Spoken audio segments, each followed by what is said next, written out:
Ndipo tunapokuja kuachana. Unatafsiri kwa mema au unatafsiri kwa mabaya. Sasa watu wengine wamejaliwa kila jambo watakabiliana kwa mtu ni kutafsiri tu vibaya. Jukuzuri alipata moyo. Bwana Yesu asifiwe. Amen. Bwana Yesu asifiwe. Amen. Hata hivi nimesoma na ubiri hapa. Hivi nimesoma na ubiri hapa. Kuna watu hawatafikiria kuwasaidia. Wanasema hivi sio atakosea wapi mwenye. Ili washike hapo hapo.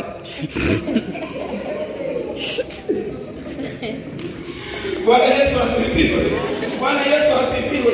Yaani kuna mahusiano makubwa kati ya masikio na moyo. Na kuna mahusiano makubwa kati ya macho na moyo. Yaani macho yakiona yanapeleka kule ndani. Kule ndani kikifika, moyo unatafsiri, inatoa unaotoa majibu ya kila ambacho macho yalikiona. Au kila ambacho masikio yalikisikia. Yaani masikio yakisikia yanapeleka kwenye moyo. Yakipeleka kwenye moyo, moyo anaanza kutafsiri. Anaanza kusema. Hapo msemi mwingine anasema ni wewe sikia. Unafikia na ubili huyu. Hayo sio mahubiri hayo. Ni wewe unaona siku ile. Kama anaanza kusema hapa kwa njia ya mahubiri. Wewe si msemi mtu hapa. Bwana Yesu asifiwe. Amen. Bwana Yesu asifiwe. Amen. Ni hapo si msemi mtu unasema wapi na moyo safi. Moyo uwe safi. Kwani unamsema mtu hapa? Yesu alikuwa anasema mtu hapa. Alisema heri wenye moyo safi. Basi kama limeona ni Yuda sijui sasa. Hiyo ni siri yake mwenyewe. Bwana Yesu asifiwe. Ndipo tukakujua moyo ni wa ajabu. Yuda alikuwepo pale pamoja na Yesu. Yuda alikuwepo pale pamoja na Yesu. Wanaenda kukemea mapepo yeye. Wanaenda kuhubiri naye. Wanalisha watu ile mitaka naye. Lakini anaisha chukua vipande 30 kwa watu. Wanataka kumuua Yesu. Wamefika kwenye meza naye nyuma na mega na matonge anakula, pengine na mega anaweka mdomoni mwa Yesu. Kama vile anampenda kuliko wote. Moyo. Kumbe Yuda huyo mwenye moyo anajiuliza utafika saa ngapi hapo mchukue huyu kama walivyosema.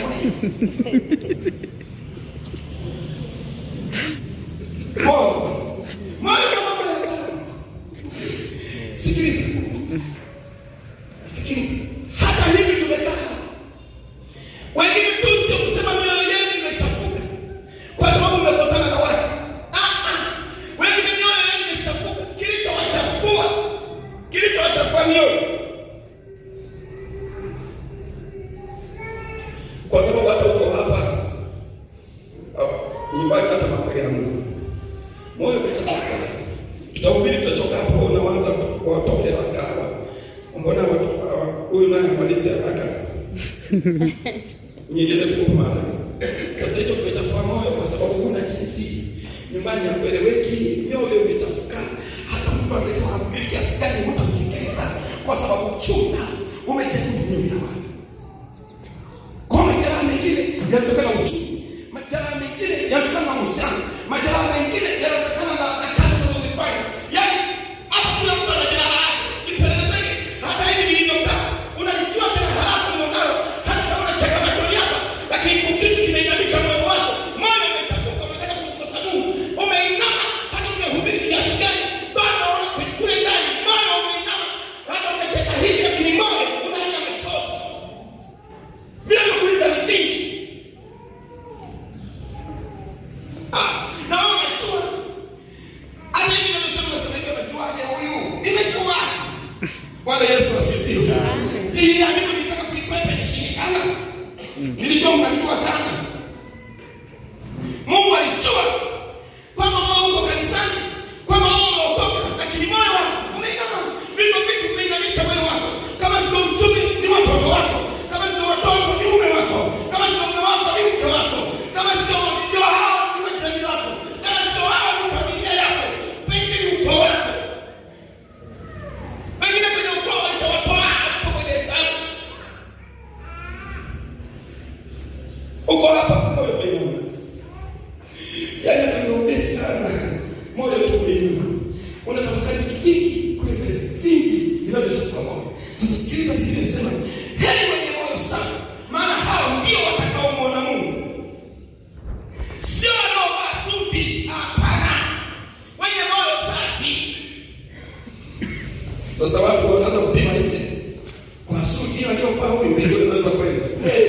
mashindano mazuri. Anataka moyo. Mtu anataka anapendeza ile ukitazama utampa pia upindi, lakini Biblia haiwezi kwenda kwa moyo wake. Uko mbali kabisa. Bwana Yesu asifiwe. Amen. Bwana Yesu asifiwe. Amen. Mwingine unaweza kumwambia ukamwangalia huko mwilini, ukampa maksi za chini kabisa. Za chini kabisa kwa sababu amevaa ndara ambazo zina rangi mbili, moja nyekundu, nyingine kijani. Ukasema kwa huyu mbinguni kwenda sio rahisi. Kumbe ndara zina shida. Moyo uko safi. Na mbinguni anaenda. Bwana Yesu asifiwe. Amen. Bwana Yesu asifiwe. Amen. Ndio. Sasa hapo ndio wataanza kusema. Wanasema waangalie mwili, wanaangalia moyo. Alafu mtuvalie kisketi cha watoto. Mama mkubwa umevaa kisketi cha watoto kipo. Tukisema Bwana Yesu. Wewe mbona hii umetembea kidogo? Mungu angalia sketi, anaangalia moyo. Asicho tunachosema hapa. Bwana Yesu asifiwe. Amen. Bwana Yesu asifiwe. Amen. Sio hicho tunachosema kwamba kwa Mungu anaangalia moyo. Basi.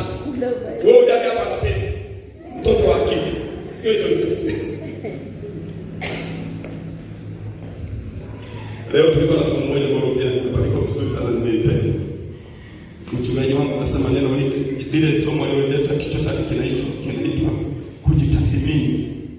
Anasema Yesu alijitathmini. Alifanya kazi muda mrefu na wanafunzi wake, lakini kuna wakati alikaa chini akasema, eti kule tunahubiri kule watu wanasema mimi ni nani? Anataka kujua na watu wanasema aje kuhusu yeye. Anajitathmini, anataka apate majibu, watu wanamsoma aje.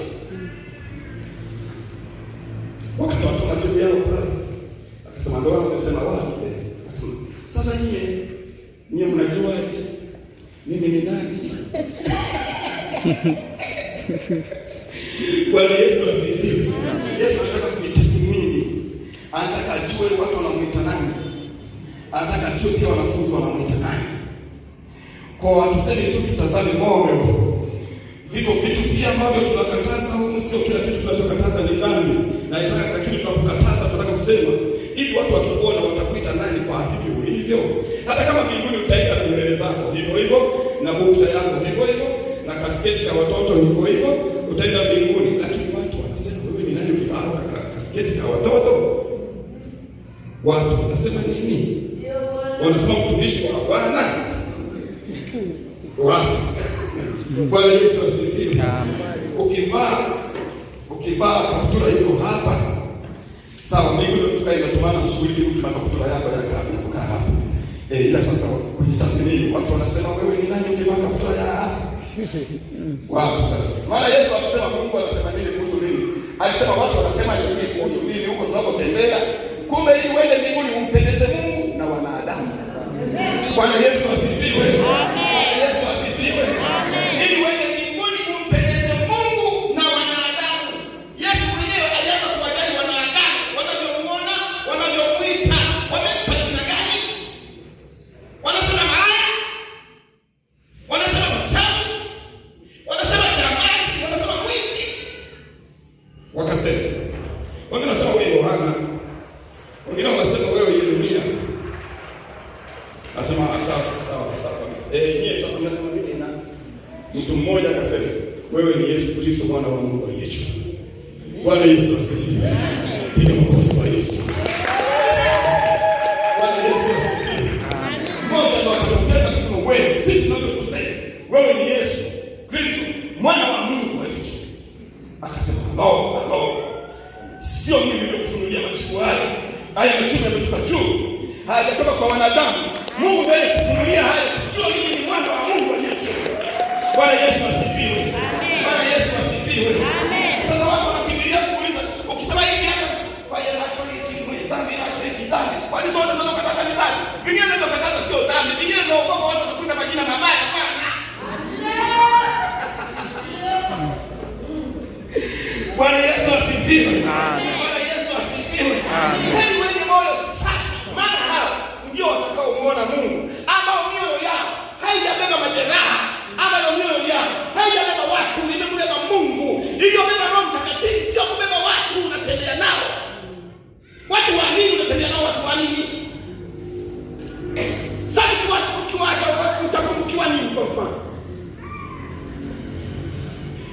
Bwana Yesu asifiwe. Amen.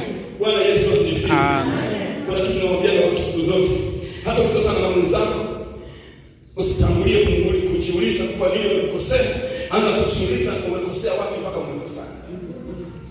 Uanze kujipeleleza wewe, useme huyu mpaka tumekosana, kwa nini nimekosea wapi? Nitakuwa nimekosea. Sasa watu wanakimbilia sana kuhoji nafsi za watu wengine.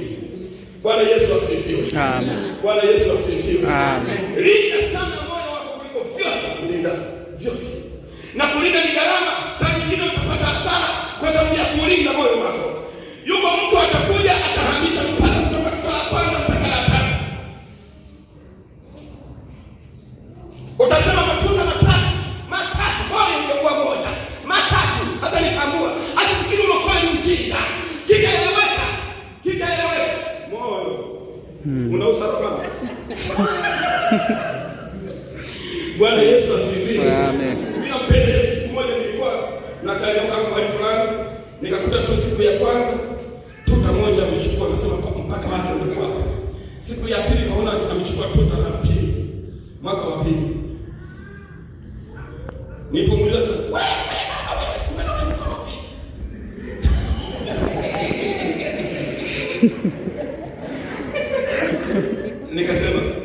Nikapata hasira. Nikasema sasa hivi mpaka kutoka. Akasema ulikuwa hapa siku zote ulikuwa hapa. Nikamta yeye njoo. Msikilize mimi, akasema ngoja tu hapa. Akasema hapa, nikasema piga hapa mama. Akapigilia mama. Kesho nikaja kwa baba kule na mama. Bwana Yesu asifiwe. Amen. Nikapiga msingi kutoka mwanzo hadi mpaka mwisho. Sasa ndio kama tuvuka na huo.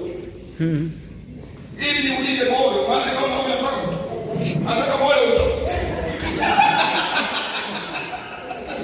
Bwana Yesu asifiwe. Amen. Bwana Yesu asifiwe. Nikasema hapa moyo utachafuka hapa huyu.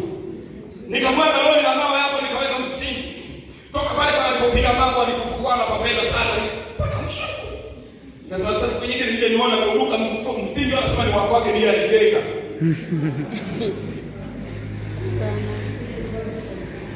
Hakuruka na moyo kwa safi. Bwana Yesu asifiwe. Bwana Yesu asifiwe. Unaelewa tunasema saa nyingine kulinda moyo itakugharimu, lakini linda tu moyo, usitafue kitu ambacho nitakupiga. Nacho ni changamoto, usitafue moyo wako. Usitafue moyo wako kwa ajili ya mpaka. Usitafue moyo wako kwa ajili ya kuruka namba kwenye bomba. Sio kutoka tu. Yakisha bomba ndio kutoka kisimani. Kwa nini sio maji? Ndio changamoto moyo kwa ajili ya kuruka namba kwenye bomba. Wewe vipi bwana? Kwa imani hayo. Bwana Yesu asifiwe. Amen. Bwana Yesu asifiwe. Amen. Bwana Yesu asifiwe. Amen. Linda sana moyo wako kuliko yote unayolindayo, maana hapana kupatikana na Mungu asipokuwa na moyo safi. Moyo wa mwanadamu ni kichaka, nayo na mambo mengi. Wengine wabaya sura, moyo safi. Yaani huwezi kumpima mtu kwa kumwangalia sura. Wengine sura zetu ndio hizi. Lakini moyo uko vizuri. Ndio hiyo. Sasa wanaanza kusema hivi kwenye baya usoni ni Mungu ndio kweli. Sasa nakwambia kipimo cha moyo kinatokana kwenye sura mbaya. Bwana Yesu asifiwe. Sura sio roho. Yesu asifiwe. Ndio. Na kwa vyovyote hivi, mtu mwenye moyo safi, vyovyote hivi atakuwa mnyenyekevu. Sema